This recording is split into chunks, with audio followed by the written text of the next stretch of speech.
Hello boys and girls, so it is the preview to the curtain raiser to the new season, Arsenal against Liverpool, and I'm here at Box Park, and we will be back here again at the weekend to do the live watch-alongs on AFTV. But like I said, it was the curtain raiser, or it is the curtain raiser to the new season, and it's a strange one, shall we say, because obviously the season's been very different.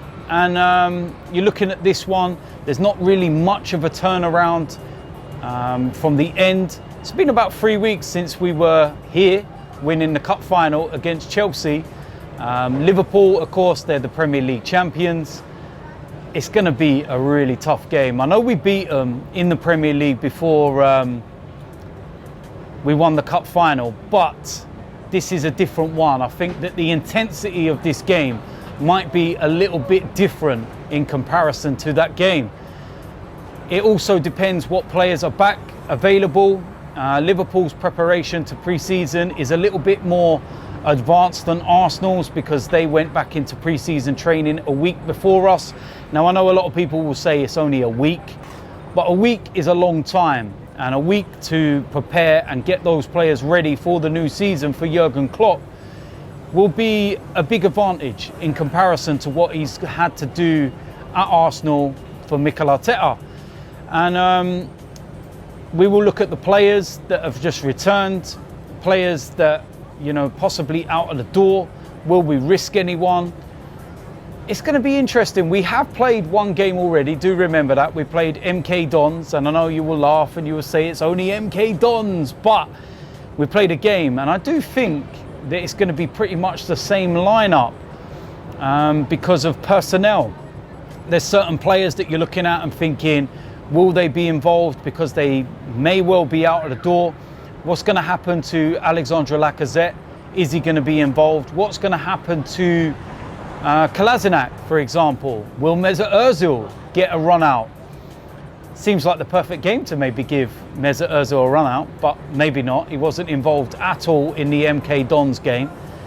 And then you look at also Guendouzi. Would he be involved? Will he get a second chance? I don't think so. It seems like Arsenal are trying to ship him out all over the world at the moment. France, Spain, Germany.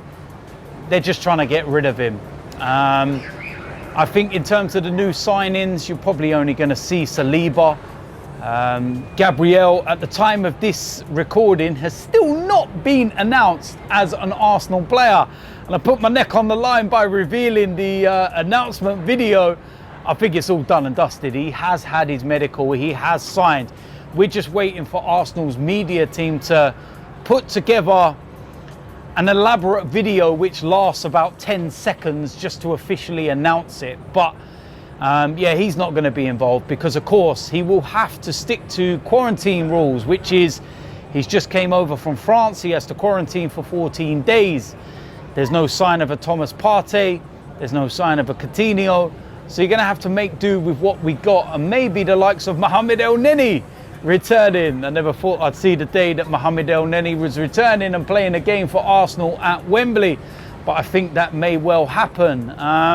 But yeah, it's the curtain raiser, like I keep saying, and it's not going to define the season. If we lose this game, it's not going to define what we do throughout the campaign. Same way that if we win this game, it's not going to define our season. It doesn't all of a sudden mean that we're going to challenge Liverpool for the Premier League title. Not in any way, shape or form. Arsenal ain't going to challenge for the Premier League. It's about building. And first and foremost, it's about getting back into the Champions League. That's what Arsenal need to do. That's where Arsenal want to be. And we are in the same pathway as Liverpool. You know, when Jurgen Klopp took over, he had the season where he kind of got into it mid-season, finished 8th. He had to rebuild, bring in players, get rid of the ones he didn't want. And it's very, very similar to Mikel Arteta. But at the moment, Mikel Arteta is doing more in his first part at Arsenal than what Jurgen Klopp did in his first part at Liverpool, because Mikel Arteta has won a trophy. It took Jurgen Klopp a few years to get everything the way he wanted before he won that first trophy. So in that respect, yeah, there is, you know, a bit of a difference, and Mikel Arteta is ahead But where Liverpool are right now, they are a million miles ahead. And that is ultimately where we want to get to as a team, where Jurgen Klopp and Liverpool are. And we will give them the respect they deserve. They're Premier League champions.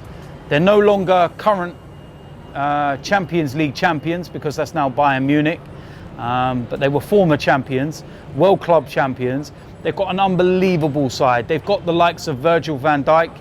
And we want the likes of Gabriel and William Saliba to be there. They've got the likes of Sadio Mane. They've got the likes of Mo Salah. I think that we've got just as good in Pierre-Emerick Aubameyang. It's about consistency and about us doing it over the course of the season and turning into this juggernaut that Liverpool were. Because you look at their record and the games they've lost over the last couple of years, it's phenomenal. Absolute phenomenal. And it kind of makes you sit there and go, is the Premier League a farmers' league? We all talk about the French league and the German league and everything else, but the way that Liverpool have been dismantling everyone makes you kind of question, is the Premier League the farmers' one?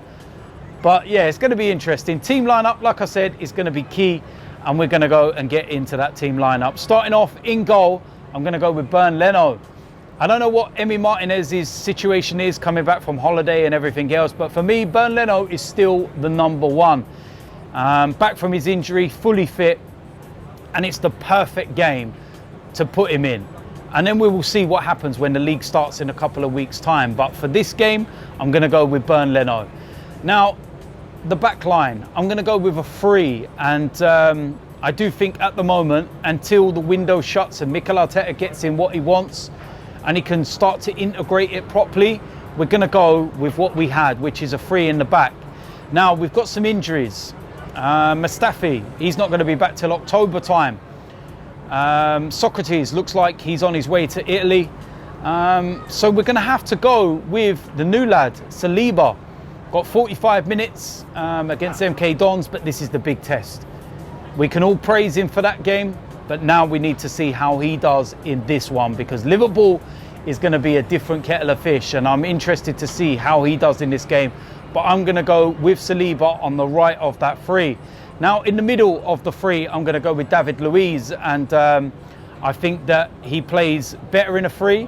I think in the middle of the 3 he will do well, and I think that he's the experienced one. So that's what we have to go with.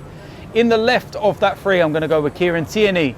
Went in that role after Kolasinac's mistake against Spurs last season, and he was exceptional, phenomenal.